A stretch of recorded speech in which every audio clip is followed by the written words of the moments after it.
How you doing? It's Sandesh here, and I'm here to do a video about idiot Rishi Sunak, as he sets out his plans to tackle sick note culture. Um, sorry. Anyway, as we all know, Rishi Sunak, he's just a wet blanket. He's an idiot, and this, to be honest, I mean, this just, as far as I'm concerned, it just tops it all, because the thing is, he just has no self-awareness. I mean, you would think that the whole bring it back David Cameron was bad enough. Anyway, I'm gonna go through the video. Well, excuse me, I'm gonna go through the article now. This is from the BBC.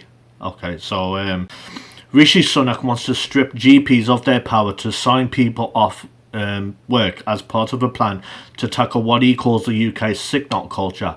The Prime Minister claims benefits have become a lifestyle choice for some, causing a spiraling welfare bill.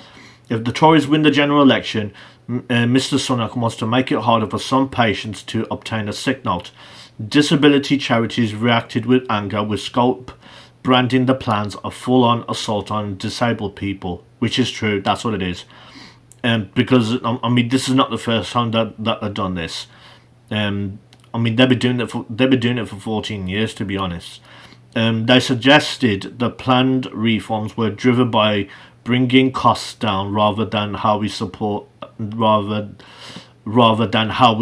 disabled people. Well, the thing is, you can support disabled people.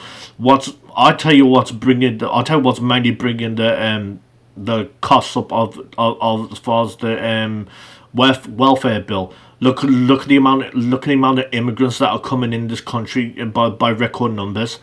I mean, the more immigrants are coming into this country, I mean, a lot of them are going to go on benefits of what you expect, and they're going to have large families. I mean, there's no way that number is just for people that was born in the UK. There's no way. That's not possible. Labour says the government has run out of ideas. They ran out of ideas a long time ago. In his speech, Mr Sunak said a worrying proportion of young potential workers were among a record high of 2.8 million people out of work as of February 2024. There's nothing compassionate about leaving a generation of young people to sit alone in the dark before a flickering screen, watching as their dreams slip further from reach every single day, he said. Well, the thing is, yeah, first of all, there's not much jobs out there, because the thing is, shops are closing down, shops are shutting down, meaning jobs are going. If you open up jobs, and you have that as if you have that as part of like policy or whatever, open up jobs, and it would actually help young people. It would. I mean, young people would have more opportunity to work. Open up more jobs. That's what you should be doing. Anyway, Mr Sunak also said if the Conservatives win the general election, those who were still out of work after 12 months after support from a work coach will have their benefits removed entirely. He denied claims his plans lack compassion, arguing that there would still be a safety net for those who genuinely need it. But he added, we don't just need to change the sick note, we need to change the sick note culture, so the default becomes what work you can do, not what you can't. And Mr Sunak said not acting would be irresponsible when he claimed the current 17.6 billion personal independence payment bill is forecast to rise by more than 50% over the next 4 years. Part of that change would be more objective assessment by unspecified specialist work and health professionals rather than GPs, Mr Sunak said, claiming the system is currently being undermined by subjective and unverifiable claims about capability. The government will launch a consultation on toughening up the eligibility criteria for PIP by demanding greater medical evidence about the type and severity of mental health conditions, all of which will make the system fairer and harder to exploit, said Mr Sunak, adding PIP bank transfers could be replaced by access to treatment like talking to therapists, therapy therapies or respite care. Well, the thing is, I mean, treatment for medical illness isn't exactly widespread, and the thing is, it's actually harder to come by, and from my understanding, it's kind of expensive. Why don't you make it a lot more accessible for people that are on benefits and that have mental illness and suffer from mental illness? Do that. But you do. But the thing is, you don't want to do it, and you're not going to do it. You could have done it a long time ago. You didn't want to do it. However, Mr. Sunak was unable to provide details about which specialist professionals would be given the job of issuing fit notes and whenever they would have to be recruited. It's going to be from a private firm, no doubt about it.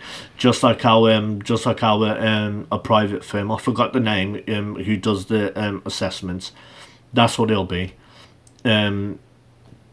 Richard Kramer, chief executive at disability charity Sense, said the speech was unbelievably damaging and unhelpful, and falsely portrayed disabled people as shirkers when many want to work but are prevented from doing so by negative attitudes, unfair recruiting practices, and a lack of support and equipment.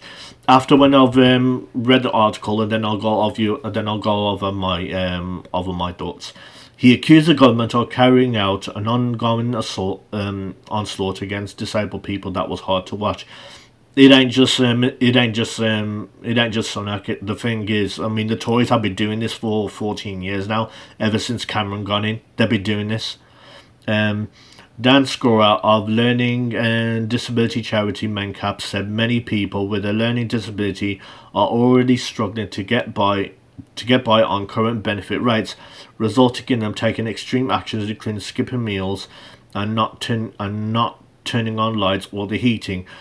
But and because the thing is, they may rise the benefit rates, but the thing is, costs are also going up, bills are also going up. So the thing is, as if bills are going up, and then it doesn't matter if the benefit rates are going up.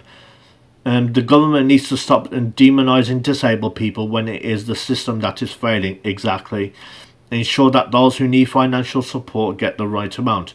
NHS data showed almost 11 million fit notes were issued last year in England, with 94% of those signed not fit for work. A call for evidence will be published on Friday, seeking responses from healthcare professionals, employers, and those with lived experiences, asking how the current process works and how it can be improved. The BMA, British Medical Association, said people were struggling to get the treatment they need to be able to return to work because of delays, waiting lists in the NHS. Dr. Katie Bramall-Steiner, chairwoman of the BMA's GP committee, said that rather than pushing hostile rhetoric, the Prime Minister should focus on what is stopping patients from receiving the healthcare they needed, which in turn prevented them working. Dr. Chris Jacobs, a GP in Swindon, said it could benefit GPs by having others put in charge of issuing fit notes, but said they would need to be trained to deal with physical and mental health. But the thing is, the DWP is not going to put people in charge of fit notes that have any experience with physical and mental health issues. They're not going to. We are diminishing workforce on a full-time equivalent basis. So I don't think our time is best spent filling in fit notes, he said. Dr. Mohit Mandiratha, a GP partner in Hales Owen near Birmingham, said he saw people every day who needed fit notes for medical reasons, with the majority of those being wholly appropriate. I can certainly see people who with more support can do more work, and most importantly they want to work.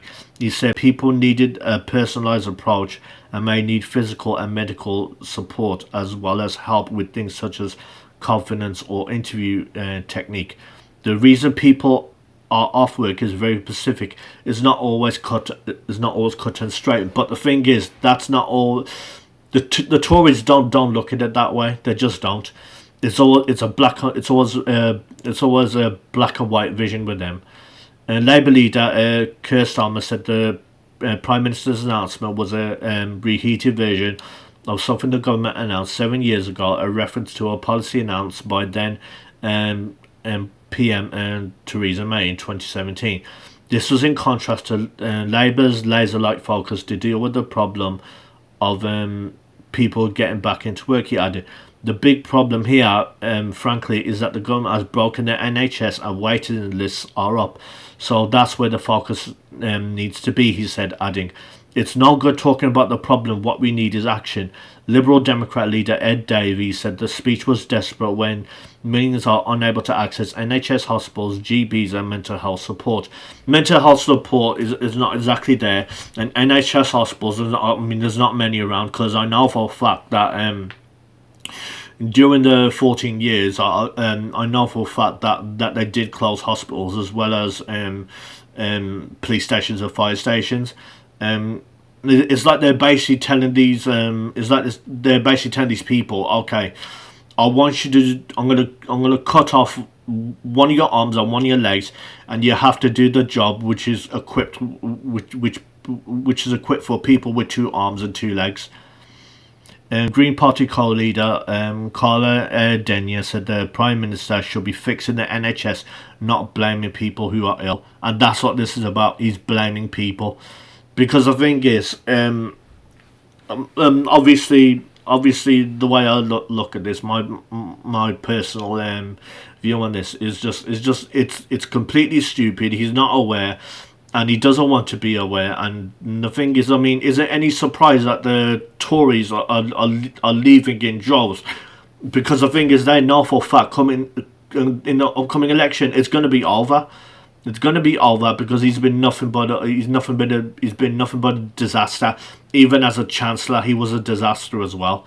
And the thing is, he clearly doesn't. He doesn't want to understand about people with mental health because of mental illness and problems. Because some of them could end up having really bad panic attacks. And let's say, for example, they're forced into the workplace. Okay, they're working. You got loads of people there, right? And the thing is, right, and sometimes you're going to be dealing with customers that are going to be volatile sometimes, right? And the thing is, what's going to happen is you can suffer from anxiety from large crowds, and let's say you're working in a supermarket, that's not going to be good, and you can end up having a full blown panic attack. And the thing is, you're not going to be able to work, and you're not going to be able to keep doing that in the workplace. And then your boss is not going to keep you around because there's not going to be any reason to keep someone around who keeps them suffering from panic attacks. That's why this is backwards. It's just not going to work, and I guarantee you there are Tory voters out there, and I would say quite a few of them, that also suffer from physical and mental illnesses, right? So this basically hurts them as well. Because the thing is, he's clearly out of touch, but he's not the only one that was out of touch. He was like. He's in like the long line of them that was not voted in. That's what it is. Anyway, I'm sorry about my rambling. I hope you enjoyed this video. Please like, comment, and subscribe on this video. I'm on X. Please follow me on that too. And I'm also on Rumble and Odyssey. If you could follow me on those two as well, and like, comment, and subscribe on those as well. I'll be very grateful. Thank you very much, and thanks for watching this video, and I'll see you soon.